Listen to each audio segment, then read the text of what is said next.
From the macabre minds of Laughing Devil Production comes another story from the Nightshade Diary. You know what that means. Check under the bed and make sure no one or nothing is there. Is the closet door securely shut? Then leave your disbelief behind, amp up your imagination, and hang on tight for another ride into terror and mystery. And like all good horror stories, just imagine it's a dark and stormy night. And remember, screaming like a little girl is permitted.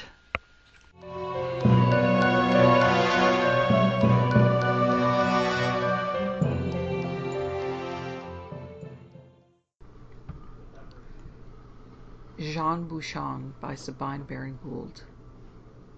I was in Orleans a good many years ago.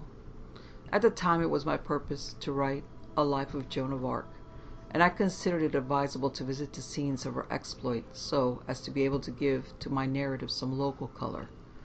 But I did not find New Orleans answer to my expectations. It is a dull town, very modern in appearance, but with that measly and decrepit look which is so general in French towns. There was the place Jeanne d'Arc, with an equestrian statue of her in the midst, flourishing a banner. There was the house that the Maid had occupied after the taking of the city, but, with the exception of the walls and rafters, it had undergone so much alteration and modernization as to have lost its interest. A museum of memorials of La Pucelle had been formed, but possessed no genuine relics, only arms and tapestries of a later date. The city walls she had besieged, the gate through which she had burst, had been levelled and their places taken by boulevards. The very cathedral in which she had knelt to return thanks for her victory was not the same.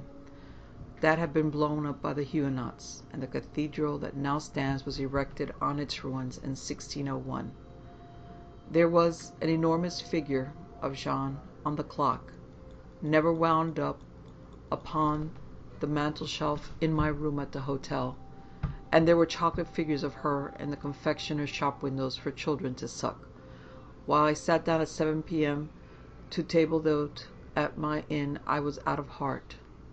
The result of my exploration of sights had been unsatisfactory, but I trusted on the morrow to be able to find material to serve my purpose in the municipal archives of the town library.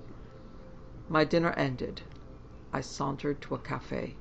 That I selected opened on to the Place, but there was a back entrance near to my hotel, leading through a long stone-paved passage at the back of the houses in the street, and by ascending 3 or 4 stone steps, one entered the long, well-lighted café.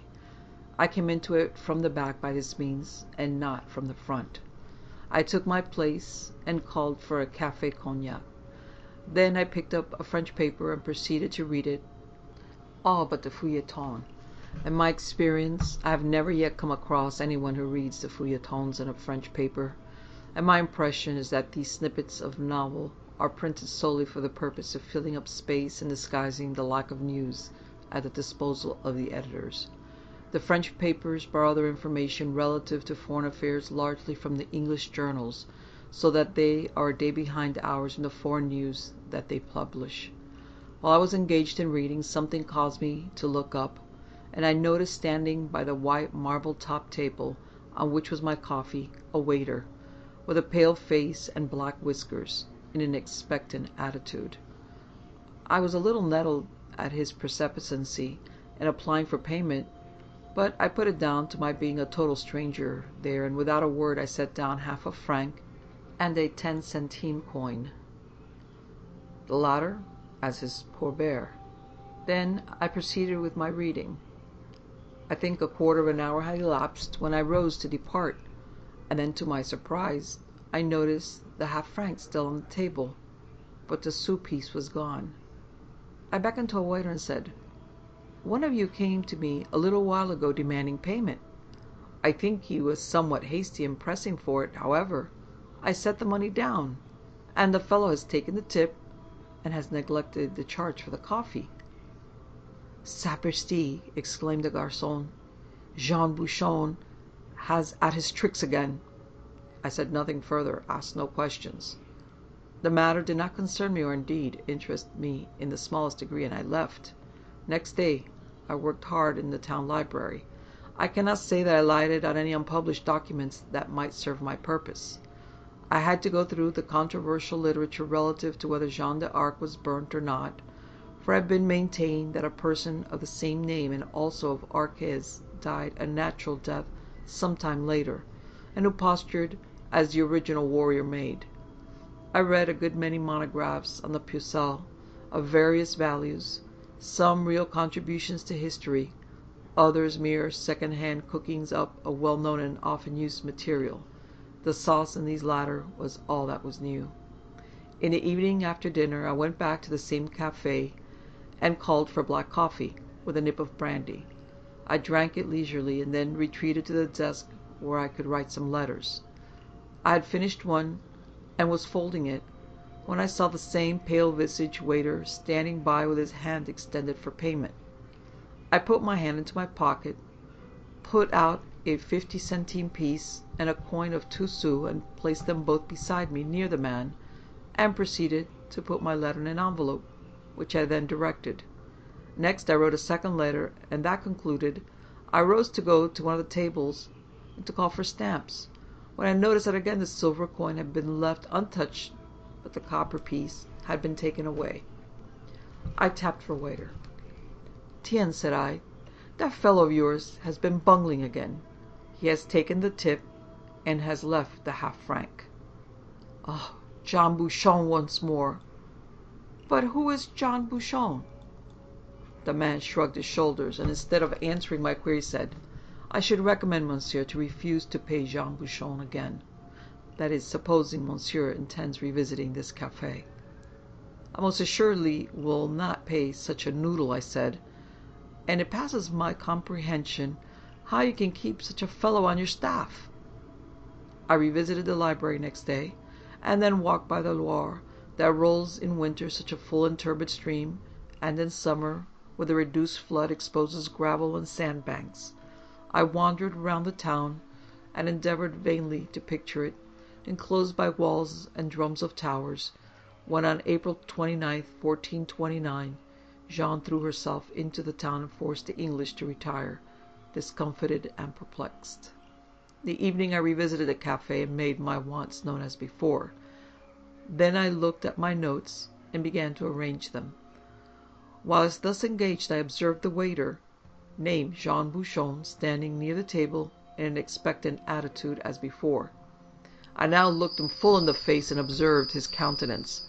He had puffy white cheeks, small black eyes, thick, dark, mutton-chop whiskers, and a broken nose. He was decidedly an ugly man, but not a man with a repulsive expression of face. "No," said I will give you nothing. I will not pay you. Send another garçon to me." As I looked at him to see how he took this refusal, he seemed to fall back out of my range, or, to be more exact, the lines of his form and features became confused.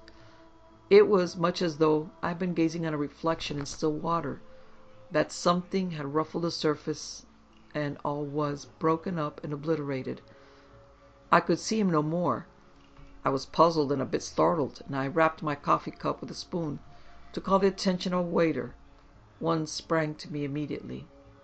"See," said I, "Jean Bouchon has been here again. I told him that I would not pay him 1 sou, and he has vanished in a most perplexing manner. I do not see him in the room." "No, he is not in the room." "When he comes in again, send him to me. I want to have a word with him." The waiter looked confused and replied, "I do not think that Jean will return." "How long has he been on your staff?" "Oh, he has not been on our staff for some years." "Then why does he come here and ask for payment for coffee, and what else one may order?" "He never takes payment for anything that has been consumed. He takes only the tips." "But why do you permit him to do that?" "We cannot help ourselves." "He should not be allowed to enter the café." "No one can keep him out." "This is surpassing strange. He has no right to the tips. You should communicate with the police." The waiter shook his head. They can do nothing. Jean Bouchon died in 1869. Died in 1869, I repeated. It is so. But he still comes here. He never pesters the old customers, the inhabitants of the town. Only visitors, strangers. Tell me all about him. Monsieur must pardon me now. We have many in the place, and I have my duties. In that case, I will drop in here tomorrow morning when you are disengaged, and I will ask you to inform me about him. What is your name? At Monsieur's pleasure, Alphonse. Next morning, in place of pursuing the traces of the Maid of Orleans, I went to the café to hunt up Jean Bouchon. I found Alphonse with a duster wiping down the tables. I invited him to table and made him sit down opposite me. I will give his story in substance, only where advisable, recording his exact words. Jean Bouchon had been a waiter at this particular café.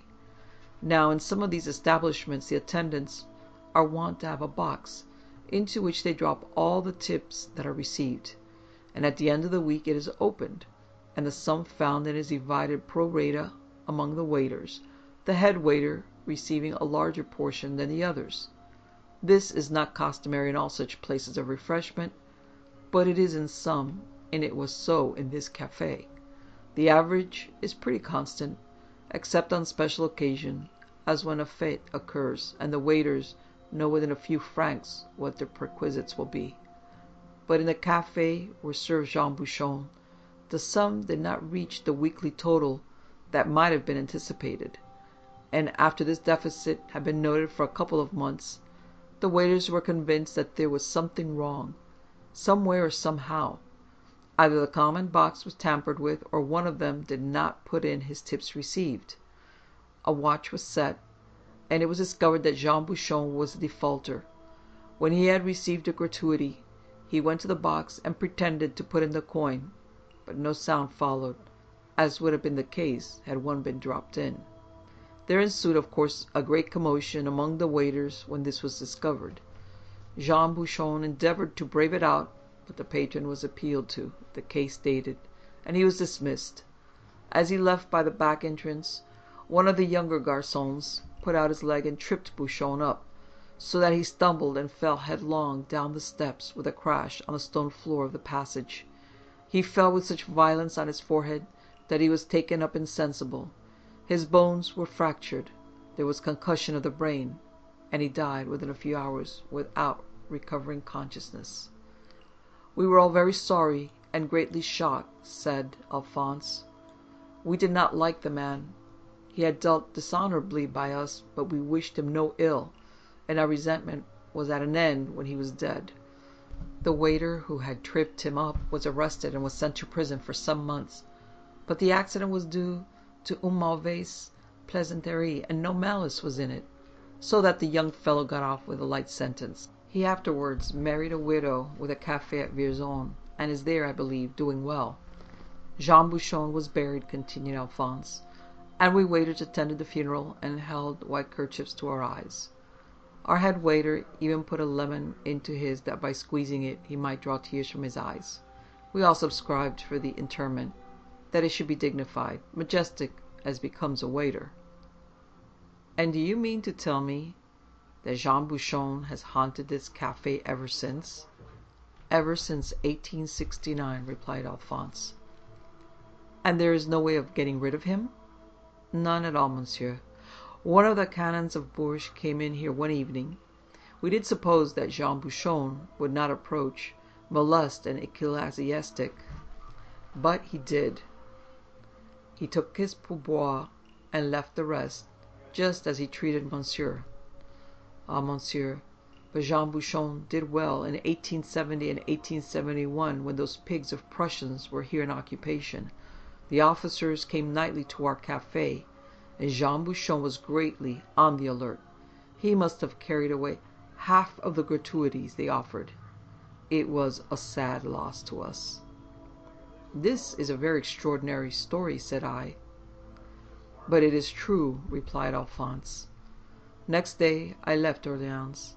I gave up the notion of writing the life of Joan of Arc. as I found that there was absolutely no new material to be gleaned on our history. In fact, it had been thrashed out.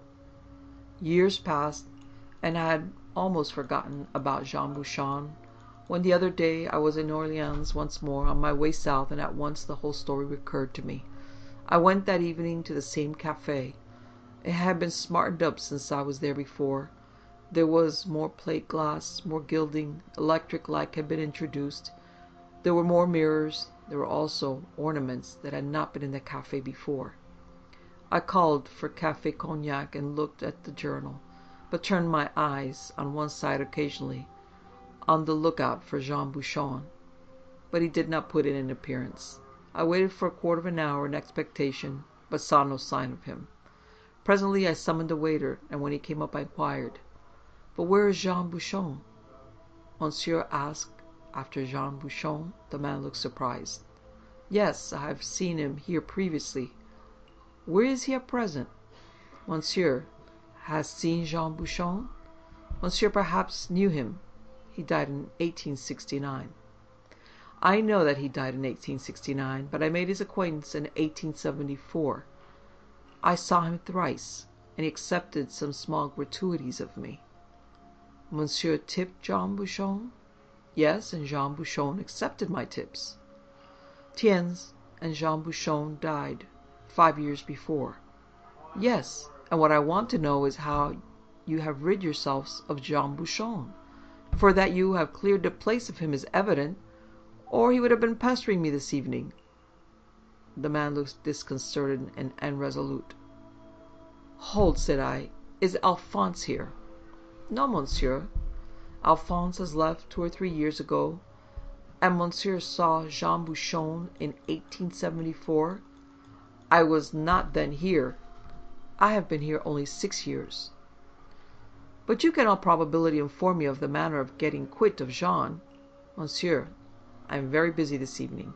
There are so many gentlemen come in." "I will give you 5 francs if you will tell me all, succinctly, about Jean Bouchon."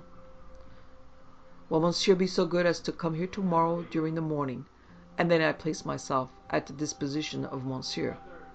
I shall be here at 11 o'clock." At the appointed time I was at the cafe.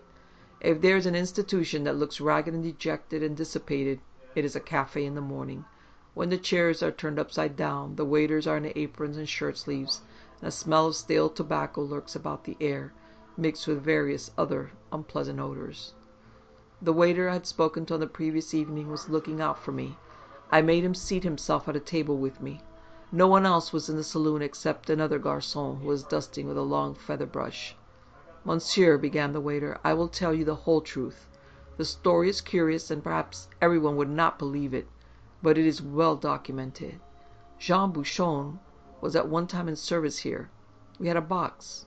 When I say we, I do not mean myself included, for I was not here at the time. I know about the common box. I know the story down to my visit to Orleans in 1874, when I saw the man. Monsieur had perhaps been informed that he was buried in the cemetery?" "I do know that." "At the cost of his fellow waiters." "Well, monsieur, he was poor, and his fellow waiters, though well disposed, were not rich, so he did not have a grave in perpetuity. Accordingly, after many years, when the term of consignment was expired, and it might well be supposed that Jean Bouchon had mouldered away, his grave was cleared out to make room for a fresh occupant. Then a very remarkable discovery was made. It was found that his corroded coffin was crammed, literally stuffed, with 5 and 10 centimes pieces, and with them were also some German coins, no doubt received from those pigs of Prussians during the occupation of Orleans. This discovery was much talked about. Our proprietor of the cafe and the head waiter went to the mayor and represented to him how matters stood, that all this money had been filched during a series of years since 1869 from the waiters, and our patron represented to him that it should in all propriety and justice be restored to us. The mayor was a man of intelligence and heart, and he quite accepted this view of the matter, and ordered the surrender of the whole coffin load of coins to us, the waiters of the cafe." "So you divided it amongst you?" "Pardon, monsieur, we did not.